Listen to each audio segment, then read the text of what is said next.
আসসালামু আলাইকুম। আজকের ভিডিওতে আমরা জানব ডি রেশ ক্রিম নিয়ে।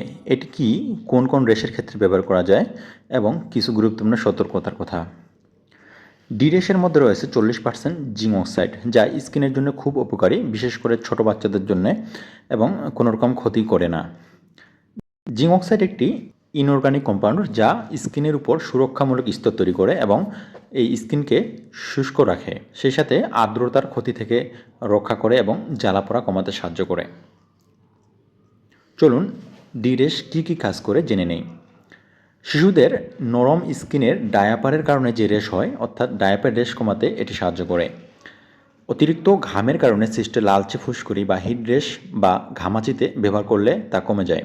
কাপড় বা স্কিনের ঘর্ষণ থেকে সৃষ্টি রেশ, যা ফ্রিকশন রেশ নামে পরিচিত, এটিকে আরাম দেয়। সেভ করার পর কিংবা যে কোনো কিছুর সংস্পর্শে যদি স্কিন লালচে ভাব বা জ্বালাপোড়া করে, সেক্ষেত্রে লালচে ভাব বা অস্বস্তি কমাতে এই ডি রেশ ক্রিম ব্যবহার করা যাবে। সূর্যের তাপে বা রৌদ্রের কারণে, অর্থাৎ সানবার্ন বা শরীরের কোথাও হালকাভাবে পুড়ে গেলে, এই হালকা পোড়ার উপরে ডি রেশ ক্রিম ব্যবহার করলে সাথে সাথে ঠান্ডা অনুভূতি হয়, ফলে কিছুটা আরাম বোধ হবে। ডি রেশ ক্রিম ব্যবহার করা খুবই সহজ। প্রথমে আক্রান্ত স্থান ভালোভাবে পরিষ্কার করে শুকিয়ে নিতে হবে। তারপর পাতলা লেয়ার করে ডি রেশ ক্রিম লাগাতে হবে, দিনে 2 থেকে 3 বার বা ডাক্তারের পরামর্শ অনুযায়ী। এটি মাত্র 25 গ্রামের একটি টিউব, দাম খুবই অল্প, মাত্র 50 টাকা। যে কোনো ফার্মেসিতেই আশপাশের পাবেন।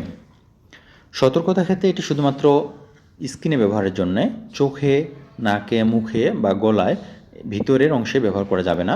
ঘা কিংবা ক্ষত যদি অনেক গভীর হয়ে যায়, ইনফেকশন বা বড় ধরনের পড়ার ক্ষেত্রে ডাক্তারের পরামর্শ ছাড়া ব্যবহার করা উচিত না।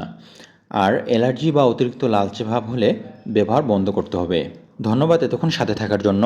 আর এমন কোনো কিছু তথ্য যদি জানার প্রয়োজন মনে করেন, তাহলে অবশ্যই কমেন্ট করুন।